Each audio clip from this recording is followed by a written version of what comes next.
Hello' guys, যিসকল প্ৰাৰ্থীয়ে L P আৰু ইউ পি এডভাৰটাইজমেণ্ট ওলোৱাৰ পিছত এল পি আৰু ইউ পি স্কুলত টিচাৰৰ কাৰণে এপ্লাই কৰি থৈছে, তেওঁলোকৰ কাৰণে এই ভিডিঅ'টো বহুত গুৰুত্বপূৰ্ণ। আপোনালোকে শেষলৈকে ভিডিঅ'টো চাব আৰু শেষত যদি ভাল লাগে মোৰ ভিডিঅ'টো লাইক এটা কৰি দিব। তো মই প্ৰথমতে কৈ লৈছোঁ, ইয়াত মই আপোনালোকক ডাইৰেক্ট নকওঁ যে আপোনালোকে ইমান পাৰ্চেণ্টেজ থাকিলে আপোনালোকে এল পিত চিলেক্ট হ'ব বা ইউ পিত চিলেক্ট হ'ব।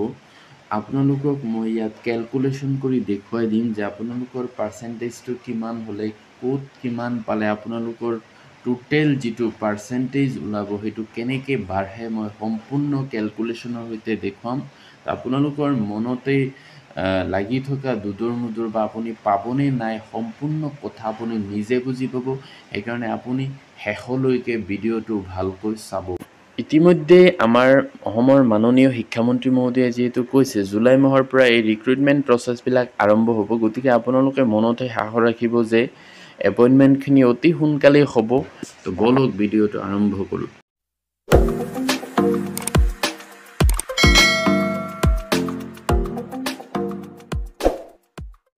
তো চাব পাৰিছে এই 26 ডিচেম্বৰ 2023 তাৰিখে যিটো এডভাৰটাইজমেণ্ট ওলাইছিলে এল পিত, তাত টোটেল পোষ্ট আছিলে 3800 আৰু তাৰ চিলেকশ্যন ক্ৰাইটেৰিয়াটো আছিল এনেকুৱা যে এইচএছত 5%, তাৰপিছত DLEDত 5%, টেটত 85% আৰু NCC থাকিলে 5%। আৰু ইউ পি এডভাৰটাইজমেণ্ট এইটোত আপোনালোকে জানে 1750টা পোষ্ট আছিলে। তাতো চিলেকশ্যন ক্ৰাইটেৰিয়াটো এনেকুৱা যে এইচএছত 5%, গ্ৰেজুৱেশ্যনত 5%, DLED বা BEdত 5%, তাৰপিছত টেটত 80% আৰু NCCত 5%। তো এইমতে আমি কি কৰিব লাগিব, কেলকুলেশ্যন কৰিব লাগিব, হিচাপ কৰিব লাগিব। তো বলকচোন চাওঁ কিমান থাকিলে আপোনাৰ টোটেল মাৰ্কটো কিমান হ'ব। ধৰি ল'লোঁ এল পিত এপ্লাই কৰা প্ৰাৰ্থী এজনৰ পাৰ্চেণ্টেজবিলাক এনেকুৱা, এইচএছত 90% অৰ্থাৎ হায়াৰ ছেকেণ্ডেৰী, DLEDত 80% আৰু টেটত 90 পাইছে, 90 পাইছে মানে পাৰ্চেণ্টেজ নহয় এইটো, আৰু NCCত 0 মানে NCC নাই। তো তেতিয়া প্ৰাৰ্থী এজনৰ টোটেল মাৰ্ক যিটো আমাৰ আছে কেলকুলেশ্যনৰ ৰুল মতে কিমান হ'ব। তো এইচএছত 5% দৰে মই এইটো ব্ৰেকেটত লিখি থৈছোঁ, DLEDত 5% দৰে, টেটত 85% দৰে আৰু NCCত 5% দৰে। তো এইমতে যদি আমি হিচাপ কৰোঁ 90%ৰ 5%, 90%ৰ পৰা 5% ধৰিলে কিমান হ'ব চাওক, 0.90 × 5 = 4.5। আচলতে মই এইটো এনেকৈ হিচাপ কৰিছোঁ, 90 / 100 × 5, অৰ্থাৎ 90 / 100 মানে 0.90 হ'ব, × 5 = 4.5। ঠিক তেনেকুৱা DLEDত 80% যদি থাকে মানে 0.80 × 5 = 4, আৰু টেটত যদি 90 পায়, ইয়াৰ হিচাপটো বেলেগ যে 90টো কিমানৰ পৰা পাইছে, 150ৰ পৰা। সেইকাৰণে 90 / বা হৰণ 150 × 85, অৰ্থাৎ টেটৰ পৰা 85% ধৰিব, সেইকাৰণে ইকুৱেলটো কিমান হ'ব, 51।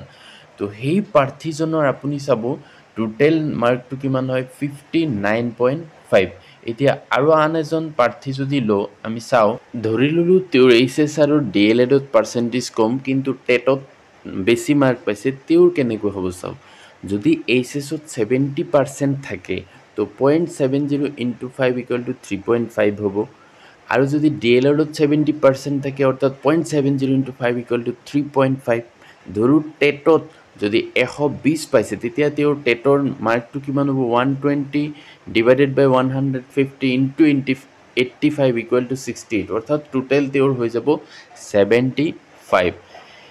এতিয়া আন এজন কেণ্ডিডেট যদি আমি ধৰোঁ, তেওঁৰ এইচএছ আৰু DLEDত একেবাৰে কম 60 আছে আৰু এটাত 65 আছে, কিন্তু টেটত 125 পাইছে, তেওঁৰ মাৰ্কটো কেনেকুৱা হ'ব চাওক। যদি এইচএছত 60% হয় তেতিয়া 0.60 × 5 = 3, 65 হ'লে 0.65 × 3 = 3.3। মই দশমিকৰ পিছফালে 1 গড় ৰাখিছোঁ, সেইকাৰণে 3.3 লিখিছোঁ। তো 3.25 হয়, ইয়াক মই 3.3 ধৰিছোঁ। আৰু টেটত 125 পালে, 125 / 150 × 85 কিমান হ'ব, 70.8, অৰ্থাৎ 70.83 হয়, মই 8 লিখিছোঁ। তো টোটেল কিমান হৈ যাব চাওক, 77.1। এতিয়া আমি ইউপি স্কুলত এপ্লাই কৰা প্ৰাৰ্থীসকলৰ মাৰ্কবিলাক কেনেকুৱা হ'ব চাওঁ। তো ইউপি স্কুলত আমি জানো, অৰ্থাৎ আপাৰ প্ৰাইমেৰীত এইচএছত 5% DLED বা BEd, তাত BEd আহি যাব, 5% ধৰিব। গ্ৰেজুৱেশ্যনত 5%, টেটত 80% আৰু NCCৰ পৰা 5% ধৰে। তো ধৰি ল'লোঁ এজন প্ৰাৰ্থীয়ে এইচএছত 90% আছে, BEd বা DLEডত তেওঁৰ 90% আছে। ক'ৰবাত দেখা যায় যে BEdত আৰু বেছি পাৰ্চেণ্টেজো থাকিব পাৰে। গ্ৰেজুৱেশ্যনত 90% পাইছে ধৰি ল'লোঁ, টেটত তেওঁ পাইছে মাত্ৰ 90। তো তেওঁৰ মাৰ্কটো কেনেকুৱা হ'ব চাওক। 90% এইচএছত হ'লে 0.90 ইনটু 5 ইকুৱেল টু হ'ব 4.5। ঠিক তেনেকুৱা BEd বা DLEডত 5% ধৰিলে 90% যদি হয় 0.90 ইনটু 5 ইকুৱেল টু 4.5। গ্ৰেজুৱেশ্যনত তেওঁৰ 90% ধৰিলে 0.90 ইনটু 5 ইকুৱেল টু 4.5। টেটত 90 ধৰিলে 90 divided by 150 into 80 equal to আপোনাৰ কিমান হৈ যায় 48। তো তেওঁৰ টোটেল কিমান হ'ব 61.5 হৈ যাব। এতিয়া বেলেগ এজন কেণ্ডিডেট আমি ল'লোঁ ইউপিত এপ্লাই কৰাই, তেওঁৰ এইচএছত ধৰক 70% আছে, অৰ্থাৎ 0.70 ইনটু 5 ইকুৱেল টু 3.5 হ'ব। BEd বা DLEডত তেওঁৰ 70% আছে মাত্ৰ, 0.70 ইনটু 5 ইকুৱেল টু 3.5। ধৰি ল'লোঁ তেওঁৰ গ্ৰেজুৱেশ্যনত 80% আছে, 0.80 ইনটু 5 ইকুৱেল টু 4। কিন্তু তেওঁ টেটত বেছি নম্বৰ পাইছে, অৰ্থাৎ 120 পাইছে বুলি যদি ধৰোঁ, 120 divided by 150 into 80 equal to আপোনাৰ হৈ যাব 64। তো তেওঁৰ টোটেল মাৰ্ক কিমান হৈ যাব 75, অৰ্থাৎ তেওঁৰ মাৰ্কটো কিন্তু আগৰজনৰ তুলনাত বেছি হ'ব। ঠিক তেনেকুৱা আৰু এজন যদি লওঁ, ধৰো তেওঁৰ এইচএছ BEd বা DLEড গ্ৰেজুৱেশ্যনত পাৰ্চেণ্টেজ একেবাৰে কম, ছাপ'জ ধৰি ল'লোঁ এইচএছত 65%, তো 0.65 ইনটু 5 ইকুৱেল টু 3.3 হ'ব। BEd বা DLEডত 75% ল'লে 0.75 ইনটু 5 ইকুৱেল টু 3.8 হ'ব।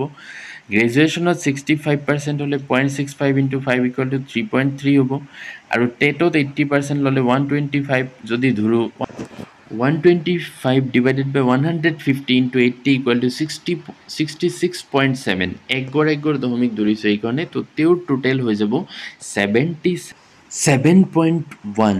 অৰ্থাৎ ইয়াত দেখা গৈছে যে প্ৰথমৰ পৰা যদি চাওঁ, তো যিসকলৰ ধৰক এইচএছ DLEড এইবিলাকত পাৰ্চেণ্টেজ বেছি আছিল, কিন্তু টেটত নম্বৰ যদি তেওঁলোকে কম পাইছে, তেতিয়া তেওঁলোকৰ টোটেল মাৰ্ক কি হয় কম হয়। কিন্তু আগত এনেকুৱা আছিল যে আপোনাৰ যদি হায়াৰ ছেকেণ্ডাৰীত যদি বেছি পাৰ্চেণ্টেজ আছিল, তেতিয়া মানে পোৱাৰ পূৰা চান্স আছিল যে আপুনি চিলেক্ট হৈ যাব। কিন্তু এতিয়া টেটৰ ওপৰত নিৰ্ভৰ কৰিব। যদি আপোনাৰ টেটৰ মাৰ্ক বহুত বেছি আছে, তেতিয়া আপোনাৰ কোনো ধৰণৰ টেনশ্যন নাই।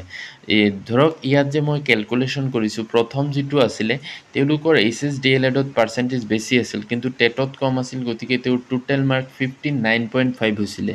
পিছত আৰু এটা দেখাইছিলোঁ যে এভাৰেজ, ধৰক এইচএছ DLEডত 70 আছে, 70 আজিকালি চবৰ থাকেই, কিন্তু টেটত তেওঁৰ 120 আছিলে, তো তেওঁৰ টোটেল 75 হৈ গৈছিলে। আৰু এজনৰ একেবাৰে কম আছিল, ধৰক এইচএছ DLEডত 65, কিন্তু টেটত 125 আছিলে, তেওঁৰ টোটেল হৈ গৈছিলে 77.1, অৰ্থাৎ তেওঁৰে হায়েষ্ট হৈ গৈছিল।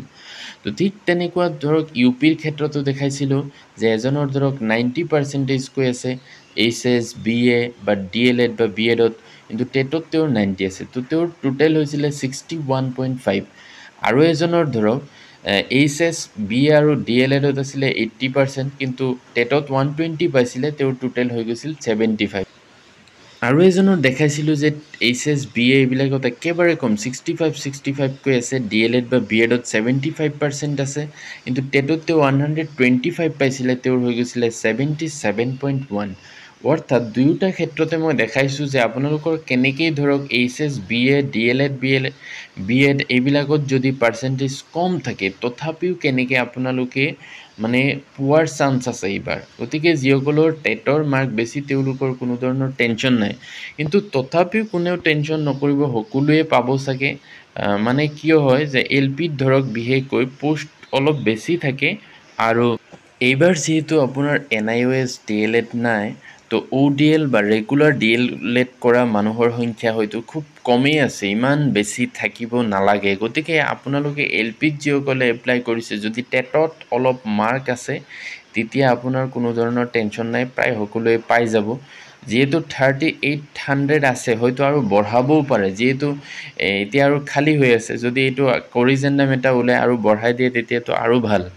ইউ পিৰ ক্ষেত্ৰতো যিসকলৰ টেটৰ মাৰ্ক বেছি আছে তেওঁলোকৰ পোৱাৰ চান্সটো অলপ বেছি থাকিব। তথাপিও সকলোৱে আশা ৰাখিব যে আপুনিও পাব বুলি। মনটো দুৰ্বল নকৰিব আৰু চেষ্টা কৰি থাকক। টেট হৈয়ে আছে, চি টেট দি আপোনালোকৰ মাৰ্কখিনি বঢ়াই দিব, তেতিয়া আগলৈ আৰু পোৱাৰ চান্স থাকিব।